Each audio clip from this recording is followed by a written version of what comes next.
മാപ്പ് പറയില്ലെന്ന് Israel ആക്രമണം നിർത്താതെ പിന്നോട്ടില്ല എന്ന് ഇറാൻ. പശ്ചിമേഷ്യ യുദ്ധ കലുഷിതമായി മുന്നേറുകയാണ്. ഇറാനെ ഏത് തരത്തിലും പരാജയപ്പെടുത്തുക, അല്ലെങ്കിൽ ഇറാനിലെ പരമോന്നത നേതാവ് ഖമനേയിയെ തീർത്തുകെട്ടുക, അവിടെ ജനാധിപത്യ ഭരണം കൊണ്ടുവരിക, ഇതാണ് ഇസ്രായേൽ ആഗ്രഹിക്കുന്നത്. എന്തായിരിക്കും ഇനി സംഭവിക്കാൻ പോകുന്നത്? യുദ്ധം 9 ദിവസം പിന്നിട്ടു എന്ന് പറഞ്ഞാൽ പശ്ചിമേഷ്യയിലെ സംഘർഷത്തിന് യാതൊരു അയവുമില്ല. ഇവിടെ തന്നെ UN ഇടപെടലുണ്ടാകുന്നു. കാരണം ഇരു രാജ്യങ്ങളും തമ്മിലുണ്ടാകുന്ന സംഘർഷം മറ്റ് രാജ്യങ്ങളിലേക്ക് വ്യാപിക്കുകയും അവിടുത്തെ സമ്പദ് വ്യവസ്ഥയെ, സാമൂഹിക വ്യവസ്ഥയെ മുഴുവൻ തകർക്കുകയും ചെയ്യും. ഇതുകൊണ്ടാണ് അന്റോണിയോ ഗുട്ടറസ് എന്ന് പറയുന്ന UN സെക്രട്ടറി ജനറൽ പറയുന്നു, ഈ യുദ്ധം അവസാനിപ്പിക്കാൻ ലോക രാജ്യങ്ങളുടെ ഇടപെടൽ വളരെ അത്യാവശ്യമാണ്. ഇറാന്റെ ലോക നേതാവ് അല്ലെങ്കിൽ ഇറാന്റെ വിദേശകാര്യമന്ത്രി എന്ന് പറയുന്ന അബ്ബാസ് അരഗാച്ചി യൂറോപ്യൻ യൂണിയനിന്റെ വിദേശകാര്യമന്ത്രിമാരുമായിട്ട് ചർച്ച നടത്തി. ജർമ്മനിയുടെ, ഫ്രാൻസിൻ്റെ, UK ഒക്കെ ഈ ചർച്ച നടത്തിയെങ്കിലും റിസൾട്ട് ഒന്നും ഉണ്ടാകുന്നില്ല. അപ്പോൾ ഡൊണാൾഡ് ട്രംപ് പറയുന്നു, യൂറോപ്യൻ യൂണിയനുമായിട്ടല്ല ചർച്ച നടത്തേണ്ടത്, ട്രംപുമായിട്ടാണ് അല്ലെങ്കിൽ അമേരിക്കയുമായിട്ടാണ്. ഈ പറയുന്നതിനിടയ്ക്കും ഇസ്രയേൽ കൃത്യമായി ചില ഓപ്പറേഷൻസ് നടത്തുന്നു.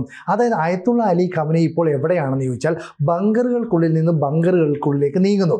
മൊജ്താബ് ഖമേനി മകൻ, ഒപ്പം അയാളുടെ കുടുംബം, ഇവരെല്ലാം കൂടെ ഒന്നിച്ചാണ് നീങ്ങുന്നതെന്ന് പറയപ്പെടുന്നു. ഇവരെ ഇത്ര കാലവും സംരക്ഷിച്ചിരുന്നത് ഇറാൻ റവല്യൂഷണറി ഗാർഡ്സ് കോർപ്സ് എന്ന് പറയുന്ന അവിടുത്തെ ആർമിയായിരുന്നു. പക്ഷേ ഇപ്പോൾ ആർമിയെ ഖമനേയി അകറ്റി നിർത്തുന്നു. എന്നിട്ട് പറയുന്നു, നിങ്ങൾക്ക് ഫുൾ പവർ ഞാൻ തരികയാണ്. ഏതെങ്കിലും തരത്തിലുള്ള ആക്രമണം ഉണ്ടാവുകയോ പ്രതിരോധിക്കുകയോ വേണമെങ്കിൽ അയത്തുള്ള അലി ഖമനേയി എന്ന് പറയുന്ന പരമോന്നത നേതാവിൻ്റെ പെർമിഷൻ ഇനി ആവശ്യമില്ല, നിങ്ങൾക്ക് കാര്യങ്ങൾ തീരുമാനിക്കാം എന്ന് പറഞ്ഞിട്ട് ഖമനേയി മാറുകയാണ്. അപ്പോഴും ഖമനേയെ പ്രൊട്ടക്റ്റ് ചെയ്യണമല്ലോ. ഈ പ്രൊട്ടക്റ്റ് ചെയ്യാൻ ഇത്രയും നാൾ അവർ പ്രോക്സിയായി വളർത്തിക്കൊണ്ടുവന്ന ഹിസ്ബുള്ള രംഗത്തേക്ക് വരുന്നു. അപ്പോൾ ഹിസ്ബുള്ള രംഗത്തേക്ക് വരുന്നതിനെ വളരെ ഗൗരവത്തോടു കൂടി കാണണം. ഇതേ ഹിസ്ബുള്ളയുടെ നേതാക്കളെയാണ് പേജർ ആക്രമണത്തിലൂടെ മൊസാദ് തീർത്ത് കിട്ടിയത്. അപ്പോൾ യുദ്ധോപകരണങ്ങളിൽ അല്ലെ യുദ്ധതന്ത്രങ്ങളിൽ ഒരു നൂതനാശയം ലോകത്തിന് മുന്നിൽ തുറന്നു കാട്ടിയതാണ് മൊസാദ്. ഇത്തരത്തിലുള്ള ഒരു തന്ത്രം ഒരുപക്ഷെ ഇനിയും ഇവർ പ്രയോഗിച്ചേക്കാം. കാരണം ഇറാന്റെ സൈനിക നേതാക്കളെ എല്ലാം തന്നെ, അല്ലെ സൈനിക തലപ്പത്തുള്ളവരെല്ലാം തന്നെ ആദ്യ ദിവസം തന്നെ ഇസ്രായേലിനെ എങ്ങനെ കൊലപ്പെടുത്താൻ കഴിഞ്ഞു. അതായത് അവരുടെ മൂവ്മെൻറ്റ് കൃത്യമായി മനസ്സിലാക്കാൻ കഴിയുന്ന രീതിയിൽ ഇറാനിനുള്ളിൽ നിന്ന് തന്നെ മൊസാദിൻ്റെ ചാരന്മാർ പ്രവർത്തിച്ചു. അത് ഇസ്രായേലിൻ്റെ വ്യോമസേനയും അതുപോലെ തന്നെ അവിടുത്തെ മൊസാദിനെയും ഒക്കെ അറിയിച്ചതുകൊണ്ടാണ് അവർക്ക് പ്രിസൈസ് ആയിട്ടുള്ള അറ്റാക്ക് നടത്താൻ കഴിഞ്ഞത്. അതുകൊണ്ട് തന്നെ ഇത്തരത്തിലുള്ള ഒരു നീക്കം നടത്തുമെന്ന് ഈ അയത്തുള്ള അലി ഖമനേയി ഭയപ്പെടുന്നു. അതുകൊണ്ടാണ് അത്തരം തന്ത്രങ്ങളിൽ ഫേസ് ചെയ്തിട്ടുള്ള ഹിസ്ബുള്ളയുടെ നേതാക്കളെ, ഹിസ്ബുള്ളയുടെ സൈനികരെയൊക്കെ അണിനിരത്തി ഒരു സംരക്ഷിത കവചം തീർക്കുന്നത്. മാത്രമല്ല ഇറാഖിൻ്റെ പ്രസിഡന്റായ സദ്ദാം ഹുസൈനെ ഒരിക്കൽ ഇസ്രായേൽ തീർക്കാനായിട്ട് ശ്രമിച്ചിരുന്നു. അതിന് പല തന്ത്രങ്ങൾ ഉപയോഗിച്ചു. ഒടുവിൽ വയ്യാതെ കിടക്കുന്ന സദ്ദാം ഹുസൈൻ്റെ അമ്മാവനെ കാണാനായിട്ട്, അല്ലെങ്കിൽ അയാളുടെ അന്ത്യം ഉണ്ടാവുകയാണെങ്കിൽ അവിടേക്ക് സദ്ദാം ഹുസൈൻ പോകും. അങ്ങനെ പോയാൽ വിമാനത്തിനുള്ളിൽ ബോംബ് വെച്ച് തകർക്കാം. അതല്ലെങ്കിൽ ആ സംസ്കാര ചടങ്ങിൽ പങ്കെടുക്കാനായിട്ട് സദ്ദാം ഹുസൈൻ പോയാൽ അവിടെ വെച്ചൊരു ബ്ലാസ്റ്റ് സൃഷ്ടിക്കാം. കാരണം ബാഗ്ദാദ് പോലെ വളരെയധികം സുരക്ഷ ഇല്ലാത്ത ഒരു സ്ഥലത്തായിരിക്കും ഇത്തരം ചടങ്ങെന്നാണ് കരുതിയത്. പക്ഷേ മൊസാദിൻ്റെ തന്ത്രം എന്തായാലും ഫലിച്ചില്ല, അവർ പാളിപ്പോയി. പക്ഷേ എല്ലായിടത്തും അങ്ങനെയല്ല. ഇവിടെ ഇറാനിലേക്ക് ഇസ്രയേലിന് നുഴഞ്ഞു കയറാൻ കഴിഞ്ഞത് എന്താണെന്ന് വെച്ചാൽ മൊസാദിൻ്റെ കമാൻഡോകൾക്കും ചാരന്മാർക്കും അവിടെ ഒരു ഡ്രോൺ വിക്ഷേപണ കേന്ദ്രം ഇറാനിനുള്ളിൽ സ്ഥാപിക്കാൻ സാധിച്ചു. അവിടെ ആയുധങ്ങൾ ഇസ്രയേലിൽ നിന്ന് വാഹനത്തിൽ കടത്താൻ സാധിച്ചു. അപ്പോൾ ആരൊക്കെയാണ് ഇറാനുള്ളിൽ നിന്ന് ഇസ്രയേലിനെ അല്ലെങ്കിൽ മൊസാദിനെ സഹായിക്കുന്നതെന്ന് ഇറാന് കണ്ടെത്താൻ കഴിയുന്നില്ല. അതുകൊണ്ട് അയത്തുള്ള അലി ഖമനേയി ഭയപ്പെടുന്നു, മൊസാദ് പുതിയൊരു നീക്കവുമായി തന്ത്രവുമായി തനിക്കെതിരെ വരുമോ എന്ന്. സംശയിക്കേണ്ട കാര്യമല്ലേ ഇത്? തീർച്ചയായിട്ടും അങ്ങനെ തന്നെയാണ്. മൊസാദിനെ സംബന്ധിച്ചിടത്തോളം ഇറാനുള്ളിലേക്ക് കയറി ചെന്ന് ഏകദേശം 1 വർഷത്തോളം പ്ലാൻ ചെയ്ത് ഇറാനെ തകർക്കാനുള്ള എല്ലാ തന്ത്രങ്ങളും ഇറാന്റെ ഉള്ളിൽ ചെന്നിരുന്ന് മെനഞ്ഞ ആളാണ് മൊസാദ് എന്ന് പറയുന്നത്. മൊസാദിന്റെ തന്ത്രങ്ങൾ നമുക്ക് ചിന്തിക്കാൻ പോലും പറ്റില്ല. സിരിജ് പറഞ്ഞതുപോലെ പേജർ ആക്രമണമൊക്കെ ലോകത്ത് ആരും ചിന്തിക്കാത്ത കാര്യങ്ങളാണ്. ഈ ഹിസ്ബുള്ളയ്ക്കും ഹമാസിനും ഒക്കെ ബാത്റൂമിൽ പോകാൻ വരെ, കാരണം ക്ലോസറ്റ് വരെ പൊട്ടിത്തെറിക്കുമോ എന്ന് ഭയന്ന ഒരു സമയങ്ങളുണ്ട്. വെള്ളം കുടിക്കാൻ ഭയം, ഇലക്ട്രിസിറ്റി, മെഴുകുതിരി വെട്ടത്തിന് ഉള്ളിലാണ് ഇവർ ഇരുന്നത് മൊസാദിനെ ഭയന്ന്, കാരണം പൊട്ടിത്തെറിക്കുമോ എന്നുള്ള ഭയം. അങ്ങനെ മൊത്തത്തിൽ മൊസാദിനെ ഭയന്ന് കഴിയുന്ന ഒരു എന്താ പറയുക, ഒരു ഭീകരവാദ ഗ്രൂപ്പുകളെയാണ് നമുക്ക് കാണാൻ സാധിച്ചത്. അവിടെ നിന്നാണ് പിന്നീട് സൈനികരെ കൊണ്ടൊന്നും ഖമനേയെ സംരക്ഷിക്കാൻ കഴിയില്ല, ഇവർക്കിടയിൽ മൊസാദിന്റെ ചാരന്മാരുണ്ടോ എന്നൊക്കെയുള്ള ഒരു സംശയങ്ങൾ ഒന്ന് ബലപ്പെട്ടപ്പോഴാണ് ഖമനേയെ ഇപ്പോൾ ഹിസ്ബുള്ള സഹായിക്കാനായി രംഗത്തെത്തുന്നത്. പക്ഷേ മൊസാദിന്റെ വരവ് ഉണ്ട് എന്ന് അറിഞ്ഞതോടുകൂടി ഹിസ്ബുള്ളയും മുങ്ങി എന്നാണ് പറയുന്നത്. ഇപ്പോൾ ഖമനേയി വീണ്ടും ഒറ്റപ്പെട്ടു എന്നുള്ള ചില വാർത്തകൾ പുറത്തു വരുന്നുണ്ട്. ഖമനയുടെ തലയെടുക്കുക, അതോടുകൂടിയ ഇറാനിന് ശാന്തത ലഭിക്കുമെങ്കിൽ അത് ചെയ്യാൻ ഇസ്രായേൽ തയ്യാറാണ്.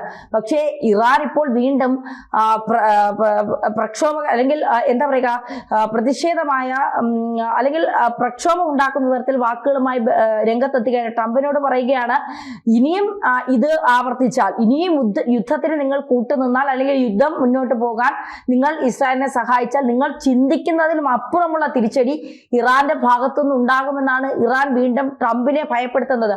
അങ്ങനെ ട്രംപിനെ ഭയപ്പെടുത്തിക്കൊണ്ട് ഇറാന് മുന്നോട്ട് പോകാൻ കഴിയില്ല. കാരണം ട്രംപ് എന്ത് ചെയ്യുമെന്ന് ട്രംപിന് പോലും അറിയും. ഇന്ന് പറയുന്നതല്ല നാളെ പറയുന്നത്, ഇന്ന് ചെയ്യുന്നതല്ല നാളെ, തൊട്ട് അടുത്ത സെക്കൻഡിൽ പറയുന്നതല്ല അടുത്ത് കഴിയുമ്പോൾ പറയുന്നതും ചെയ്യുന്നത്. അതുകൊണ്ട് ഇത്തരത്തിൽ വെല്ലുവിളി നടത്തുമ്പോൾ ഇസ്രായേലിന് മുന്നേ അമേരിക്ക ഇറാനെ ആക്രമിക്കുമോ എന്നുള്ളതാണ് ഇപ്പോഴത്തെ ലോക ആശങ്കപ്പെടുന്ന കാര്യം എന്ന് പറയുന്നത്. ശരിക്കും പറഞ്ഞാൽ ഇപ്പം ഇന്റർനാഷണൽ അറ്റോമിക് എനർജി ഏജൻസി ഉണ്ട്, അവർ നടത്തിയ ഒരു ഗവേഷണത്തിൽ അതിലെ പരിശോധനയിൽ മനസ്സിലാകുന്നത് ഇസ്രായേൽ ആദ്യം നടത്തിയ ആക്രമണത്തിൽ നദാൻസ് എന്ന് പറയുന്ന അവരുടെ ആണവ ഗവേഷണ കേന്ദ്രത്തിന് ചെറിയ തോതിൽ കേടുപാടുകൾ സംഭവിച്ചു. അതുകൊണ്ട് തന്നെ റഫേൽ മരിയാനോ ഗ്രോസി എന്ന് പറയുന്ന IAEA തലവൻ പറയുന്നത് ആണവ വികിരണ ചോർച്ച അവിടെ സംഭവിച്ചേക്കാം. അതുകൊണ്ട് തന്നെ ലോകരാജ്യങ്ങൾ ഗൗരവമായിരിക്കണം. ഇസ്രായേലിൻ്റെ അടുത്ത ലക്ഷ്യം എന്ന് പറയുന്നത് ഫൊർദോ എന്ന് പറയുന്ന ഗ്രാമീണ മേഖലയിലെ പർവ്വതങ്ങളിൽ ചുറ്റപ്പെട്ട ഒരു സ്ഥലത്ത് നിൽക്കുന്ന അവരുടെ ഗവേഷണ കേന്ദ്രം അല്ലെങ്കിൽ ഈ പറയുന്ന യുറേനിയം സമ്പുഷ്ടീകരണം നടക്കുന്ന മേഖല തകർക്കുകയാണ്. അങ്ങനെ തകർത്താൽ ഈ ആണവ വികിരണങ്ങൾ പുറത്തേക്കുണ്ടാകും. ഈ ഹിരോഷിമയിലും നാഗസാക്കിയിലും ഒക്കെ സംഭവിച്ചതിനപ്പുറത്തേക്ക് ഒരു ആറ്റം ബോംബ് വീണ് പൊട്ടിയാൽ എന്ത് സംഭവിക്കുമെന്ന് ഇന്നത്തെ ലോകത്തിന് അറിയില്ല, അല്ലെങ്കിൽ ചിന്തിക്കുന്നതിന് അപ്പുറത്തേക്കാണ് കാര്യങ്ങൾ. ഇത്തരം കാര്യങ്ങൾ സംഭവിക്കരുതെന്ന് അവർ ആഗ്രഹിക്കുന്നു. ഇതിനിടയിലാണ് മൊസാദ് ഈ പറയുന്ന ഹിസ്ബുള്ളയുടെ പിന്തുണയിൽ നിൽക്കുന്ന അയത്തുള്ള അലി ഖമനിയെ തീർക്കാൻ പോകുന്നത്. അയത്തുള്ള അലി ഖമനിയും മകൻ മൊജ്താബ് ഖമനിയെയും അവസാന നിമിഷം രക്ഷപ്പെടാൻ കഴിയില്ല എന്ന് തീരുമാനിച്ചാൽ ഒരുപക്ഷെ ഒരു ബസർ അമർത്തിയാൽ തന്നെ ആണവായുധങ്ങൾ ഉപയോഗിക്കാനുള്ള ഒരു നിർദ്ദേശമായിട്ട് അത് സൈനിക മേഖലയിലേക്ക് പോകും.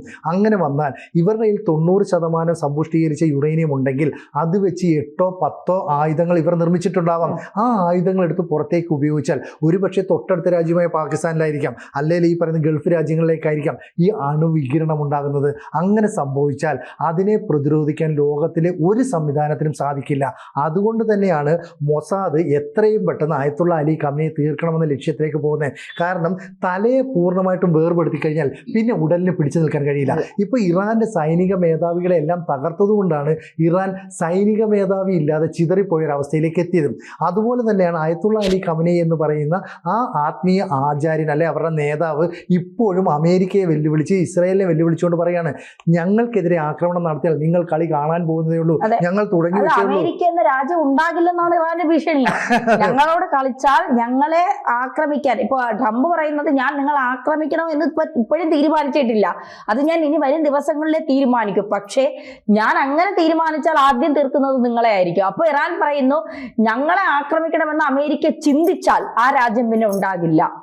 അമേരിക്കയ്ക്ക് മുന്നിൽ പിടിച്ചു നിൽക്കാനുള്ള കഴിവ് ഇറാൻ ഉണ്ടോ എന്നുള്ള സംശയം ഇപ്പോഴും ലോകം ചോദിച്ചുകൊണ്ടിരിക്കുകയാണ്. ഇറാൻ മിസൈലിന്റെ കാര്യത്തിലാണെങ്കിലും ഈ യുദ്ധത്തിന്റെ സൈനിക കാര്യത്തിലാണെങ്കിലും ഒക്കെ പുറകിൽ നിൽക്കുകയാണ്. അപ്പോഴും ലോക പോലീസ് എന്ന് പറയുന്ന ലോക ശക്തിയായി അറിയപ്പെടുന്ന അമേരിക്കയോട് പറയുകയാണ്, ഞങ്ങൾ തീരുമാനിച്ചാൽ നിങ്ങൾ ഉണ്ടാകുമോ എന്നുള്ള കാര്യം സംശയം. ഈ മരിക്കാൻ പോകുന്നതിന് മുൻപേ ഉള്ള ഈ ചില സ്വൽപ്പനങ്ങൾ അണയാൻ പോകുന്ന തിരി ആളിക്കത്തു എന്ന് പറയുന്നത് പോലെയാണ് ഇപ്പൊ ഇറാന്റെ അവസ്ഥ. ഈ പാണ്ഡലോറിയുടെ ഒക്കെ മുമ്പിൽ തവള നെഞ്ചു തിരിച്ച് നിൽക്കുന്നു എന്ന് പറയുന്നതല്ലേ. ശരിക്കും പറഞ്ഞാൽ ഈ അവസ്ഥ ഉള്ളത് കൊണ്ടാണ് മൊസാദ് കൃത്യമായി രംഗത്തേക്ക് വരുന്നത്. കാരണം ഇസ്രായേൽ തീരുമാനിക്കുന്നുണ്ട് ഇവർക്ക് ഇനി ഒരു അവസരം കൊടുത്താൽ, ഇപ്പൊ ഈ അമേരിക്ക തീർക്കുന്നൊക്കെ ഇവർ പറയുന്നത് എന്തുകൊണ്ടാണ്, ആണവായുധം കയ്യിലുണ്ടെന്നുള്ള അമിത ആത്മവിശ്വാസമാണ്. അതുകൊണ്ടാണ് ഹിസ്ബുള്ളയെ ആദ്യം ഓടിക്കുന്നത്. ഇപ്പൊ ഹിസ്ബുള്ളയുടെ കേന്ദ്രങ്ങളിലേക്ക് ഇസ്രായേൽ ബോംബാക്രമണം നടത്തി. അതിൽ നിന്ന് കാര്യം വ്യക്തമാണ്. കാരണം ഈ ഖമനയെ സംരക്ഷിക്കുന്നവരാണ്. ഇനി അടുത്ത ലക്ഷ്യം ഖമനയാണ്. ആ ടാർഗറ്റ് എന്ന് പറയുന്നത് ബങ്കറിനുള്ളിലായതുകൊണ്ടാണ് അമേരിക്ക നേരത്തെ പറഞ്ഞു തന്റെ താവളം എവിടെയാണെന്നും ഒളിച്ചിരിക്കുന്ന എവിടെയാണെന്നും ഞങ്ങൾക്കറിയാം, അറ്റാക്ക് ചെയ്യുമെന്ന് പറഞ്ഞിട്ടുണ്ട് അല്ലെ, കണ്ടുപിടിച്ചതെന്നൊക്കെ പറഞ്ഞു. ഒടുവിൽ കിളവനെ കണ്ടുപിടിച്ചതെന്നും പറഞ്ഞിട്ട് ഇസ്രായേൽ രംഗത്തേക്ക് വരുന്നു, മൊസാദ് രംഗത്തേക്ക് വരുന്നു. ആ അവസ്ഥ സംജാതമാകുന്ന കാലം വിദൂരമല്ല എന്നാണ് നമ്മൾ മനസ്സിലാക്കേണ്ടത് അല്ലേ? അതെ, തീർച്ചയായിട്ടും അങ്ങനെ തന്നെയാണ് മനസ്സിലാക്കുന്നത്.